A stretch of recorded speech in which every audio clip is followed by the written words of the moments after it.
porque a OAB não tem sido parceira do povo brasileiro. Pelo contrário, tem agredido o povo brasileiro, que já é acossado pela criminalidade na rua, por homicidas, estupradores, pela violência, e ainda apoia os corruptos ao impedir a OAB em nota ao dizer que é contra a prisão em segunda instância. Isso tudo, senhor presidente, para dizer que nós precisamos garantir que quando há decisão na segunda instância, porque ali já se analisa o mérito da questão, os fatos, as provas, quando isso ocorre já deve haver sim a prisão, a punição. Vamos dar 10 minutos para cada deputado, né? E agora com a palavra, então... Pois não. O senhor vai conceder a palavra para 3 parlamentares, nós entendemos isso, mas os outros parlamentares... Vai continuar. Não, é só isso, porque a gente fechou um acordo, deputada Bia, para que todos pudessem falar. Não, mas vai encerrar hoje. É uma continuação, encerra a discussão. Senhor presidente, a nossa proposta claramente, acho que nós não devemos ocupar muito tempo, que o tempo é dos colegas mesmo. O senhor passaria, pelo que eu entendi da sua condução, o senhor vai passar a palavra para o orador próximo, para os próximos 2, no tempo estabelecido, e para a deputada Cris, quem sabe, a partir daí, reavalia o tempo com os que restarem para poder... Mas esses aqui que estão aqui agora, eu acho que mantém.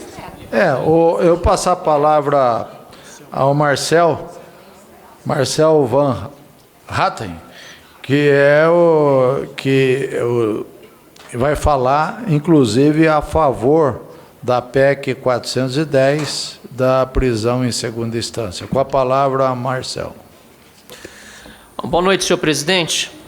Aliás, quero começar saudando Vossa Excelência, deputado Herculano Passos, também a CCJ, esse colegiado que, a esta hora, às 22h04, nesta terça-feira, discute tema de tal relevância. Resposta à grande pressão social para que pudéssemos resolver aquilo que o STF, inclusive pelo voto do seu presidente, ministro Dias Toffoli, eu vou pedir para poder falar, senhor presidente, que haja silêncio na sala. Por gentileza, vamos ouvir o deputado Marcel, até porque nós temos pouco tempo. Não vamos interromper nenhuma fala, por gentileza. E se inclua depois o tempo de liderança também. Até porque o próprio ministro Dias Toffoli disse que cabe ao parlamento fazer a alteração infraconstitucional, disse ele, do Código de Processo Penal para resolver essa questão. Portanto, senhor presidente, a CCJ está reunida, debruçada sobre uma PEC, ou seja, uma mudança constitucional. E esta PEC 410 visa, de fato, garantir que haja prisão para condenados em segunda instância. Mas, como disse o ministro Dias Toffoli, é possível fazer essa alteração por meio de uma proposta legislativa que altere o artigo 283 do Código de Processo Penal, o que, aliás, será muito mais célere para esta casa resolver, e por isso mesmo, deputado Gilson Marques do Novo, assim como outros deputados, tomaram a iniciativa de protocolar um projeto de lei para fazer esta alteração. Quanto mais a gente estuda essa matéria, senhor presidente, mais claro fica que este é o caminho. Não que a PEC não mereça o nosso apoio, pelo contrário, a PEC merece o nosso apoio e vai contar com o nosso voto favorável, e é importante para colocar na Constituição a condenação em segunda instância. Contudo, quero reforçar aqui que as alterações infraconstitucionais foram justamente aquelas que inauguraram no nosso país a liberdade para suspeitos de crimes muito graves. Começa lá em 1973, e até é engraçado ver hoje o PT, a oposição, falar tanto contra a prisão em segunda instância, quando foi a Lei Fleury, senhor presidente, de 1973, que garantiu a liberdade ao delegado Sérgio Paranhos Fleury, depois de condenado na primeira instância, às pressas, votado a toque de caixa aqui neste parlamento, garantindo que ele tivesse liberdade, pois foi incluída na lei a questão dos bons antecedentes do fato dele ser réu primário para não permanecer preso. Mas talvez não cause tanta surpresa o PT hoje aliar-se àqueles que querem soltura de condenados, aliás, em segunda instância. Até porque quando faz a defesa de Lula, faz também a defesa de Eduardo Azeredo, do PSDB, do Mensalão Tucano, que foi tão criticado aqui pela oposição em anos passados e que foi solto por essa decisão do Supremo Tribunal Federal. É importante lembrar que as decisões do STF, aliás, para alterar o entendimento constitucional da nossa legislação, em particular do nosso Código de Processo Penal, normalmente acontece na esteira de grandes casos de corrupção, quando grandes corruptos são condenados. Foi o que aconteceu, deputada Bia Kicis, em 2009, quando, pela primeira vez mais recentemente, o Supremo Tribunal Federal decidiu que condenados em segunda instância não precisariam ficar presos. Foi logo na esteira da condenação do Mensalão. Não é coincidência, creio eu. Não é coincidência, tem certeza a sociedade brasileira. 2016 altera-se o entendimento da Suprema Corte Brasileira e, mais uma vez, garante-se a punição daqueles que, condenados por crimes de corrupção também, em segunda instância, para que cumpram sua pena na cadeia. Foi então por maioria de votos 7-4. E agora, 7 de novembro de 2019, ocorre um novo revés no combate à corrupção no Brasil. No combate à criminalidade, aliás, não somente à corrupção. O STF, por maioria estreita de votos, 6-5, define que é constitucional o artigo 283 do Código de Processo Penal, que diz que apenas com sentença condenatória transitada em julgado, o criminoso vai preso. Mas também diz, repito, o ministro Dias Toffoli, a alteração pode ser feita de forma infraconstitucional e, portanto, esta casa pode alterar o CPP muito mais rapidamente, inclusive, do que a Constituição, que demandará uma comissão especial a ser instalada por esta Casa Legislativa, votação em 2 turnos nas duas casas, muito mais rapidamente, para garantir ao cidadão brasileiro que exige justiça e exige punição, que os criminosos voltem à cadeia. E, aliás, é mito dizer que, se alterarmos a legislação, os criminosos não voltarão à cadeia. É claro que voltarão, mudando a lei, por ser mudança processual. Ministério Público requer, Judiciário autoriza, o bandido volta para a cadeia. É mito dizer que isso não acontecerá, porque aqui servimos para legislar. Por isso, mais uma vez digo, esse Congresso está de parabéns por estar a esta hora da noite discutindo, deveria estar já votando. Infelizmente, não foi possível votar hoje, mas na semana que vem, primeira coisa, precisamos abrir a CCJ para votar. Até porque, para lembrar de 2 pontos importantes do voto do ministro Barroso, excelente voto, pontos 3 e pontos 4 do introito do seu voto, diz ele que, em primeiro lugar, em virtude da punição para quem estava condenado em segunda instância até esta decisão do Supremo Tribunal Federal, os recursos protelatórios acabaram tendo menos efeito. Tivemos uma redução nos incentivos, isso é evidente, à criminalidade colarinho branco, e uma quebra profunda no paradigma da impunidade. a página virtuosa do combate à corrupção no Brasil, que vinha sendo escrita, foi virada. Mas precisamos escrever uma nova.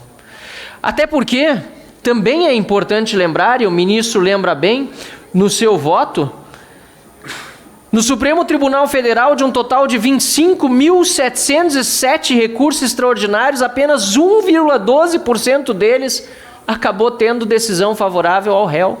E somente em 0,035% dos casos ocorreu absolvição.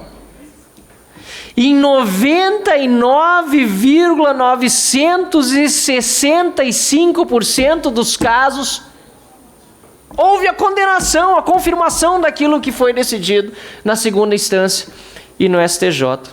No caso do STJ, de um total de 68.944 decisões, houve absolvição de apenas 0,62% nos casos. E no intervalo de quase 2 anos, perdoem-me, quase 1.000 casos prescreveram no âmbito do Supremo Tribunal Federal e do Superior Tribunal de Justiça. Ou seja, aqueles que recorreram e tinham dinheiro para isso, e o PT, o PSOL, o PCdoB, a oposição aqui está defendendo quem mais tem dinheiro para pagar advogado, e não é surpresa, a OAB também, e tenho batido nessa tecla, porque a OAB não tem sido parceira do povo brasileiro, pelo contrário, tem agredido o povo brasileiro, que já é acossado pela criminalidade na rua, por homicidas, estupradores, pela violência, e ainda apoia os corruptos, ao impedir a OAB em nota, ao dizer que é contra a prisão em segunda instância. Isso tudo, senhor presidente, para dizer que nós precisamos garantir que quando há a decisão na segunda instância, porque ali já se analisa o mérito da questão, os fatos, as provas, quando isso ocorre já deve haver sim a prisão, a punição. E a fala do deputado Arthur Maia foi brilhante. Brilhante, porque ele disse que se não cabe prisão por presunção de inocência ou falta do trânsito em julgado, depois a condenação com farta documentação, provas, testemunhais ou o que quer que seja, se não cabe a prisão após a condenação em segunda instância, menos ainda deveria caber a prisão preventiva, a prisão provisória. Seriam ainda mais atentatórias a presunção de inocência e a falta do trânsito em julgado. O Supremo Tribunal Federal não precisaria ter colocado o Congresso nessa situação.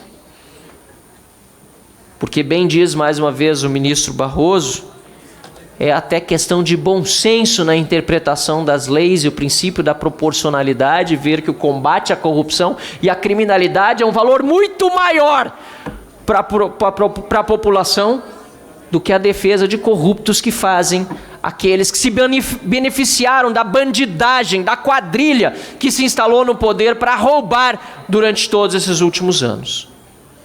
Mas assim funciona a democracia. Estão aqui no parlamento, têm o direito de falar, têm o direito de defender, mas a cada pronunciamento de um parlamentar contrário à prisão na segunda instância, percebo mais compromisso com o crime, mais compromisso com a corrupção, mais compromisso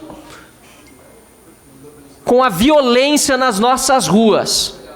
E a cada pronunciamento favorável à prisão em segunda instância, deputado Alexis Fontaine, que bem lembrou os movimentos de rua, as pessoas que foram protestar no Brasil por um país melhor, nós vemos, a começar conteúdo, a começar argumentos, a começar a se falar de lei e de Constituição, lendo na lei e lendo a Constituição, a começar falando da decisão do Supremo Tribunal Federal, mencionando os votos dos ministros. Portanto, a começar responsabilidade no trato com a palavra. Em segundo lugar, e mais importante do que tudo isso, responsabilidade civil e social, responsabilidade com as pessoas, com os brasileiros, com o povo honesto, com quem ficou extremamente indignado com a decisão do dia 7. E mais ainda com a soltura imediata no dia seguinte de tantos presos, inclusive Lula, o chefe da quadrilha, o chefe da bandidagem que se instalou nesse país e que agora está solto e que já deveria ter a sua prisão preventiva decretada pelos impropérios e pelo acossamento que faz às instituições do Estado de Direito e à democracia brasileira. Mas não nos abalamos por isso, senhor presidente. Pelo contrário, estamos aqui para concluir 1 minuto, às 22h17, para tratar deste tema tão importante e dizer: sim, o Supremo Tribunal Federal devolveu a bola para a Câmara e para o Senado. Está conosco a responsabilidade. E nós teremos, nem vou dizer o prazer, porque é um desprazer ter que lidar com temas penais, com bandidagem, com corrupção. Mas pelo menos nós teremos a responsabilidade de devolver à cadeia aqueles que jamais deveriam ter dela saído. Muito obrigado, senhor presidente. Obrigado, Marcel. Queria passar a palavra agora para falar contra a PEC 410, o deputado Paulão.